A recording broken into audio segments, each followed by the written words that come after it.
Hello my dear students, welcome to all of you again in my channel Shubh chemistry में। तो फिर से बहुत बहुत स्वागत है। मोल कंसेप्ट से रिलेटेड लास्ट सीरीज में हमने 25 क्वेश्चन प्रैक्टिस किए थे, जो कि बहुत बेसिक्स थे और आपके फंडामेंटल्स क्लियर करने वाले क्वेश्चंस थे। आज थोड़ा सा ही लेवल बढ़ाकर मैंने क्वेश्चन की सीरीज लेके आए और हमने लॉज ऑफ केमिकल कॉम्बिनेशन से ही थोड़े से एडवांस क्वेश्चन डिस्कस करने वाले हैं। But before starting the session please like, share and subscribe my video. So let me start today, है ना। फर्स्ट क्वेश्चन जो आपकी स्क्रीन के सामने है वो ये है, तो कौन बनेगा, है ना, मोलपति। करोड़पति नहीं, मोलपति। जब तक मोल कंसेप्ट के क्वेश्चन क्लियर होंगे तभी हम आगे बढ़ पाएंगे। तो a chemical equation is balance to be agreed with the laws of, obviously देखो बात की है बैलेंस केमिकल रिएक्शन की। जब बैलेंस होगी रिएक्शन तभी तो हम मोल से रिलेट कर पाएंगे उनके स्टोइकियोमेट्री रिप्रेजेंटेशन को।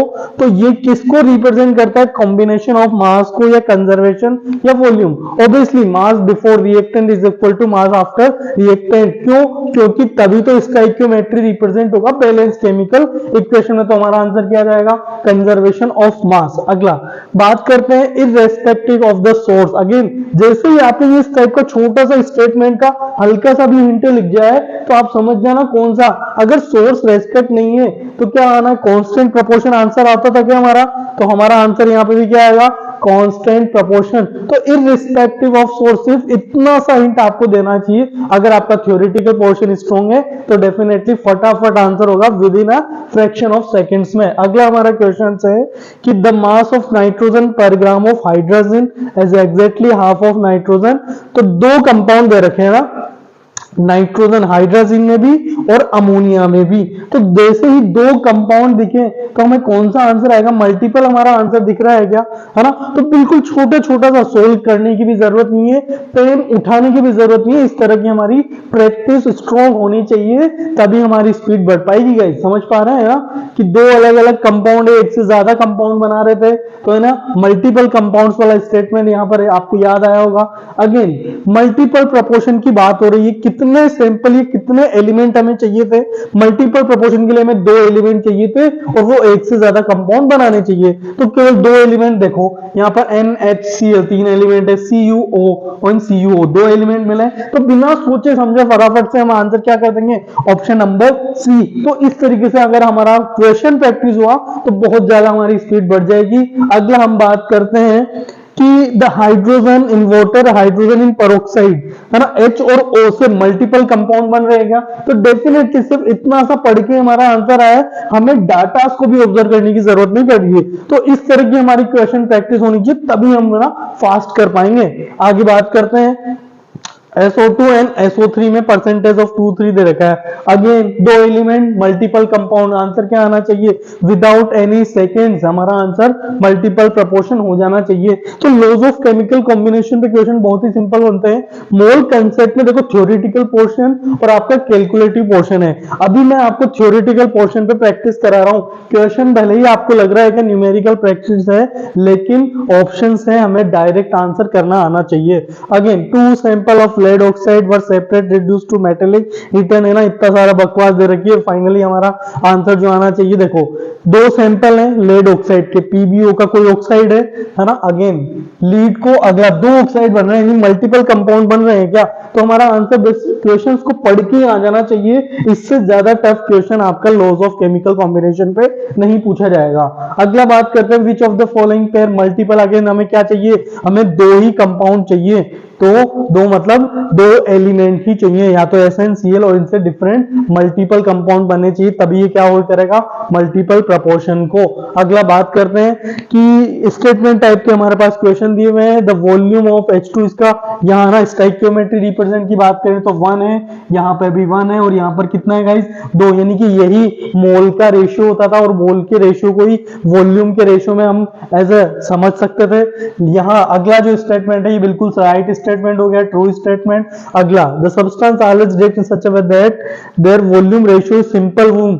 सिंपल वूल नंबर ना होकर क्या होता है, मोल के रेशियो को ही हम मोल के रेशियो को वॉल्यूम के रेशियो में एज ए कंसिडर करते थे। तो ये हमारा फॉल्स हो जाएगा। तो हमारा ऑप्शन नंबर क्या आ जाएगा, first is true and second one is false. तो आई होप आपको इस तरह के क्वेश्चन से भी डील करना आना चाहिए। अगला हमारा जो क्वेश्चन है कि hydrogen peroxide water contain 11 hydrogen respectively. दो कंपाउंड दे रखे हैं, देखते ही हमारा आंसर आना चाहिए व्हाट इज मल्टीपल प्रोपोर्शन, क्योंकि हाइड्रोजन पेरोक्साइड और H2O हाइड्रोजन और ऑक्सीजन से ही मिलकर बने होंगे। तो मल्टीपल कंपाउंड का स्टेटमेंट बहुत ही सिंपल है। अगला देखो, थोड़ा सा अच्छा क्वेश्चन मैं आप लोगों के लिए आया हूं, थोड़ा कैलकुलेटिव पार्ट भी ध्यान से समझेंगे।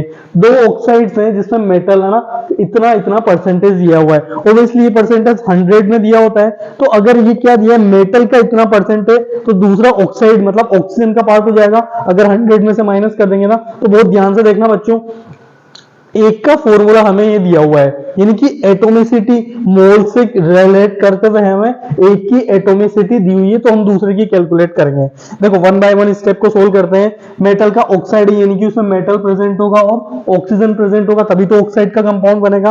ऑक्सीजन या हमें क्या दिया, मेटल की परसेंटेज दी हुई है हमें 72.4। अच्छा, ऑक्सीजन की परसेंटेज दी हुई है यहाँ पर 27.6 है ना, और ऑक्सीजन की दूसरे में कितनी है 30%। ये परसेंटेज 100 में से गिवन है, तो मैं इसमें से 100 माइनस करता हूं तो रिमेनिंग किसका पोर्शन आ जाएगा, मेटल का। तो यहाँ पर मेरे पास आ गया 72.4 और यहाँ पे 70% आ गया। तो ये बेसिक पैरामीटर्स से हमने परसेंटेज पे दिया है। अब हमें जो एक का ऑक्साइड का जो फॉर्मूला दे रखा है M3O, मतलब उसमें 3 मेटल है और 4 ऑक्सीजन है।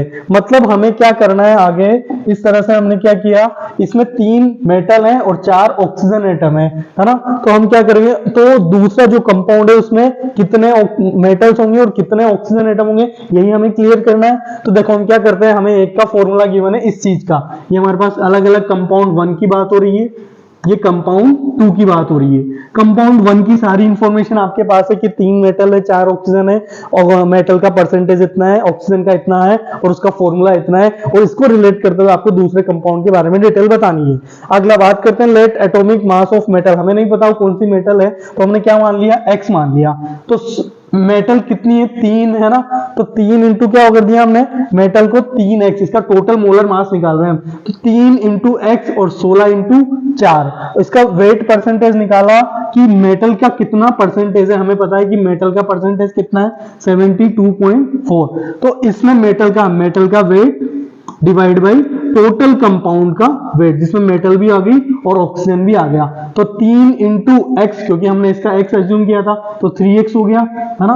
तो अब पूरे कंपाउंड का मोलिकुलर वेट निकालना है, तो इसमें ऑक्सीजन कितना है 4, तो 16 इंटू 4 कितना हो जाएगा 64 हो जाएगा क्या, और इसका परसेंटेज हमें कितना दिया हुआ है 72.4। अब यहां से इसको सोल्व करके हम x की वैल्यू कैलकुलेट कर सकते हैं क्या। x की वैल्यू कैलकुलेट करने से हमारे पास क्या होगा, देखो इस तरह से हमारे पास x की फाइनल वैल्यू क्या आ गई है, x की वैल्यू 55.96 आई है, सेम इक्वेशन से। अब एटॉमिक वेट हमें मिल चुका है ना, दूसरे मेटल के लिए भी सेम ही होगा। तो अब इसकी एटोमिसिटी हम डिफाइन करते हैं। सबसे पहले हमने क्या किया, मेटल की परसेंटेज थी 70, दूसरे कंपाउंड की बात हो रही है कंपाउंड नंबर 2 की। तो हमें इसका मेटल का और ऑक्सीजन का परसेंटेज मिल गया। एटॉमिक मास मेटल का हमने x की, तो मेटल तो कंपाउंड 1 और कंपाउंड 2 में सेम रही होगी, तो एटॉमिक मास भी उसका कितना रहा होगा 56, और हमें पता है ऑक्सीजन का कितना होता है 16। तो अब इनका एटोमिसिटी निकालते हैं, यानी सिंपल वूल नंबर रेशियो में डिवाइड करके निकालते हैं। एटॉमिक रेशियो में हमने डिवाइड किया कि 70 डिवाइड बाय 56 और 30 डिवाइड बाय 16। अब इनको एक सिंपल रेशियो में कन्वर्ट करने के लिए 1.25 से ही इसको डिवाइड किया, ताकि नंबर 1 यहाँ पर आ गया और यहाँ पर 3। तो जब इसको वूल नंबर में कन्वर्ट करूंगा तो इसको 2 लिख सकता हूं और इसको क्या लिख सकता हूं 3, और यही मेरे पास क्या मिल गया, एटोमिसिटी मिल गई। यानी कि मेरे पास कंपाउंड में 2 मेटल होनी चाहिए और 3 ऑक्सीजन होने चाहिए। तो मेरा फॉर्मूला क्या बन जाएगा M2O3। तो आई होप आपको समझ में आ रही होगी। फिक्स पैटर्न ऑफ क्वेश्चंस बनते हैं मोल कंसेप्ट में, फिक्स तरीके होते हैं उनको सोल्व करने के भी, तो आप इस तरह के क्वेश्चन को दिमाग में अच्छे से बिठाइए। अगला बात करते हैं हमारे अगले क्वेश्चंस की, कि मोल कंसेप्ट से रिलेटेड थोड़ा सा ना अब कैलकुलेटिव पार्ट स्टार्ट हो रहा है। अब how many water molecule present are there in 1 drop of water. तो बहुत इंपॉर्टेंट क्वेश्चन। अब इस क्वेश्चन को करने से पहले है ना, आपको ऑप्शन में, चलो छोड़ो, मैं आपको एक, सबसे पहले आपको क्या लिख देना है कि 1 gram of atom, 1 gram of atom कहें या 1 मोल कहें या फिर Na एवोगाड्रो मॉलिक्यूल्स के, ये आपको पता होना चाहिए कि 1 मोल मतलब कितने मॉलिक्यूल, Na मतलब 6.02 इंटू 10 की पावर 23, और यही किसका होता है, यही उसका ग्राम एटॉमिक मास होता है। ये स्टेटमेंट आपको पता होना चाहिए। अब ये बात किसके लिए हो रही है, वाटर मॉलिक्यूल, वाटर मतलब H2O के बारे में बात कर रहे हैं, और उसका मॉलिक्यूलर्स हैव 1 ड्रॉप, उसका वॉल्यूम दे रखा है ना। अब साथ में हमें एक चीज और पता होनी चाहिए कि वाटर के लिए बात करें, ये वाटर के लिए हम बात करते हैं तो H2O का ग्राम एटॉमिक मास कितना होता है, 18 ग्राम होता है क्या, है ना। H2 हाइड्रोजन का 2 और ऑक्सीजन का 16 प्लस 2 दैट इज 18 ग्राम। ये रिप्रेजेंट करेगा 1 मोल को। 1 मोल मतलब कितने हो गए, 6.02 इंटू 10 की पावर 23 नंबर ऑफ मॉलिक्यूल हो गए क्या। तो मेरे पास एक स्टेटमेंट बन चुका है कि इस तरह का इतने ग्राम में इतने नंबर ऑफ मॉलिक्यूल होंगे। तो वो मुझसे क्या पूछ रहा है, वॉल्यूम दिया हुआ है। अब H2O के लिए रिलेटेड करते हैं कि H2O की आपको जो ध्यान रखना है, डेंसिटी क्या होती है, 1 के बराबर ही होती है लगभग। तो 1 के बराबर डेंसिटी को मैं मास बाय वॉल्यूम लिखूंगा, यानी कि यहां से मैं लिख सकता हूं कि मास और वॉल्यूम लगभग क्या होंगे, बराबर होंगे। यानी कि जो मेरे पास ये वॉल्यूम दिया है, एक्चुअल में ये क्या दिया है, 0.0018 ग्राम मेरे को मास दिया हुआ है। तो इसमें कितने नंबर ऑफ मॉलिक्यूल पूछ रहे हैं, तो इसमें नंबर ऑफ मॉलिक्यूल मेरे को मान लो N0 है। ये मेरे पास 2 इक्वेशन यूज करनी है। अब ऑब्वियसली एक तरफ डाटा नहीं गिवन है, इन दोनों को यूज करते हुए हम निकालेंगे कि इतने में इतने मॉलिक्यूल है, एक में कितने आएंगे और इतने में कितने आएंगे। समझ पा रहे हैं आप, इतने ग्राम में मेरे पास इतने मॉलिक्यूल हैं, तो यहां से 1 ग्राम में कितना आ जाएगा, 1 ग्राम में मेरे पास आ जाएगा 6.023 10 to 10 की पावर 23 डिवाइड बाई 18, और इतने में कितना आएगा, that is multiply by 0.0018, that is ये इससे कैंसिल हो गया। हमारा आंसर लगभग 10 की पावर 19 में आना चाहिए। तो आई होप ये थोड़ा सा कैलकुलेटिव पार्ट था, आपको समझ में आया होगा। हमारा जो आंसर है वो भी दैट इज रिलेटेड टू 10 की पावर 19। सिंपल तरीके से मैंने आपको समझाया, थोड़ा सा कॉम्प्लिकेटेड हो सकता है, लेकिन आप प्रैक्टिस करें, डेफिनेटली चीजें हेल्पफुल रहेगी। तो आज के लेक्चर में इतने ही बात करेंगे। अगले लेक्चर में थोड़े से और कैलकुलेटिव पार्ट में आप लोगों के लिए लेके आऊंगा, ताकि एडवांस क्वेश्चंस भी यहाँ पर डिस्कस हो सके। Thank you so much.